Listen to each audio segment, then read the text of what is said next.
I want to bring up one of the baddest women, the baddest visionary. She's tough like Harriet Tubman and Rosa Parks. She's the modern day civil rights leader. Bring up the G to the Q, the Denise Clemons. Come on up here, G to the Q. Gwendolyn Clemons. My mama. Boy, you learn something new every day, right? They say you never know what people think about you until they tell you. So he must want something. What you want, son? I ain't got it. How is everyone doing? Good. I won't be before you long. I'm struggling. I have cyanitis, and we've been fighting since yesterday. So I'm gonna try to make it through my presentation so I can leave the fabulous Dr. K. Streeter her time to come up and bless us with her knowledge. And that's what we try to do. We try to look around the community and see who we can solicit to come in and help us send our message out to make sure we deliver quality information to the people that sign up. You know, we have a lot of people to sign up for the workshop. We always do. We expect half not to come and half are walk-ins. But whatever goes and whatever comes, whoever comes, we're going to still provide our information as if you were paying us $1,000. So right now, 2015, we're every month, workshop. And the reason for our workshops is because when I was coming up in the city of Memphis, there was nothing out there, and I hate using those acronyms, for the gay community. Nothing but the club. They'll throw you a good party and show you how to come in and get drunk. But as far as doing something educational, uplifting, something to help you understand that your life is more than being gay, and that you are more than the label that they assign you, it's nothing out there. So in coming into our advocacy stage, we began to look around and to really see that there is nothing out here, especially for the black gay community. The white gay community been doing a long time. The black gay community been absent. And as an older person, we have to take the blame. Because when you're older and you're getting older, you have to understand that you are charged with going back and helping the generation that come behind you. You're definitely charged with empowering them and giving them information so that their struggle will not be as hard as yours. And I have this saying that I love. If I can go back and meet someone in her 20s, or him, and can help cut 20 years off your learning curve, would you take it? I can teach you how not to fall into pitfalls, the same holes, the relationship struggles, all those things, and take some of those bruises and bumps away because I've done it. So that's a good deal. But believe it or not, people won't take it. They will not take the help. They will not take the advice. But it's somebody that will. So if that one person or that 10 or that 20 come to Relationship Unleashed Empowerment Workshop, we say thank you. And if today you hear something and it's relevant to you, we ask that you take it and use it. And if we say something today that's not, we ask that you don't use it. We don't ask you to agree with us. We don't ask you to disagree with us. All we ask you to do is just listen and give us feedback. So what I did, I gave everyone a blank sheet of paper. And the reason I gave you the blank sheet of paper is I want you to do a couple of things for me. At 21, I want you to write down what was important to you when you was 21. It might take some of y'all a while, like Betty White, that song. Can you remember the first time? Some of y'all might need a little while. But at 21, don't write your name on your paper. My assistant, Tim, he has the paper. You can write on the handout, Keeper. Sean has a lot of pens. When you were 21, what was important to you? We need some paper here. And then write 21 beside it. Because remember, we're talking about the millennials. Now, if you're 30, write down what's important to you at age 30.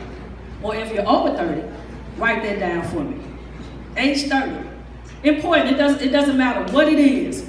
Car, relationship, money, education, whatever it is, write that down for me. And then we go into 10. If you're over 30, and if you're 40, what's important to you? What was important to you at 40?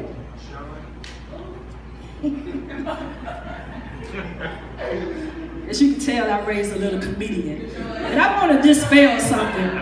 He said ladies go in the bathroom and we sit down. We do not sit down in the bathroom, in public bathrooms.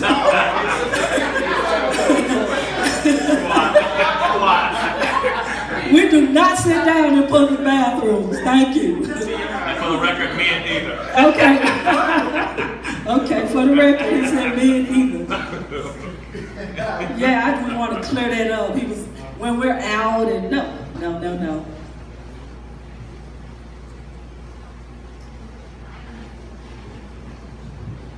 If you're finished, Trey, do me a favor. Will you pick those up for me? I sure will. Thank you. Bring it to me. So,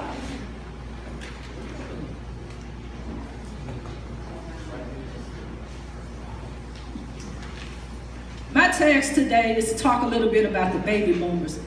Davian, will you time me, please? Yes. Thank you. 15 minutes. Thank you. So there's a saying that says, whoever adapts more easily can evolve along with the changes. What I want you to do, I want you to think for a minute. Just think to yourself, what is your birthday? What is your birthday? Now, what is your death date? Ooh, oh Jesus. No one knows. And the reason that I ask you that is because the clock is ticking. The clock is ticking on your life. And some of us live our life in a hurry. Time magazine did an article and said that the millennium generation is all about me, me, me. Me, me, me. Everything is now instantaneous. Microwave, everything. Me, me, me. Some of them live at home, but it's all about them. And then I thought about it. I had a whole agenda how I was going to come in and just tear down the generation X, Y, the millenniums. But you know what? God got a sense of humor. In my research, he sent me to a whole nother article, and it stopped me dead in my tracks. It stopped me in my tracks to help me understand that no, Gwendolyn, this is not how I want you to approach this. I do not want you to approach in the workshop what the millenniums are, the X, Y, Z, baby boomers. What I want you to do is show how we all are coming. So, Dr. K, you can help me out.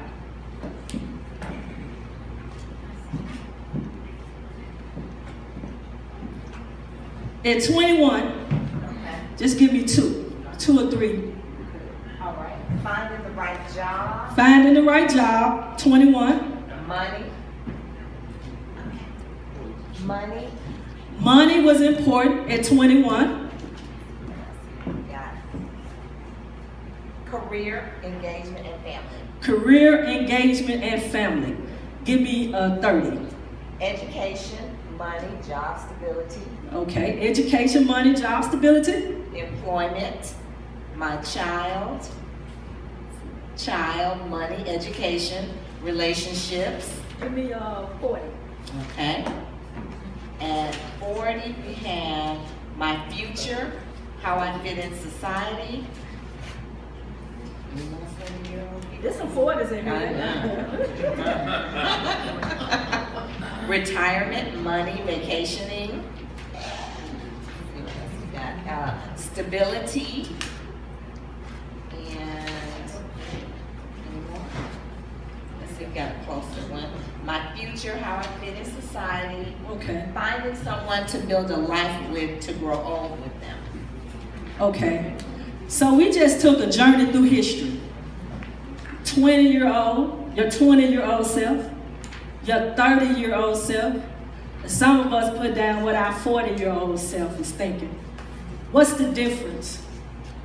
What's the difference between how you feel right now and how someone in their 20s feel right now?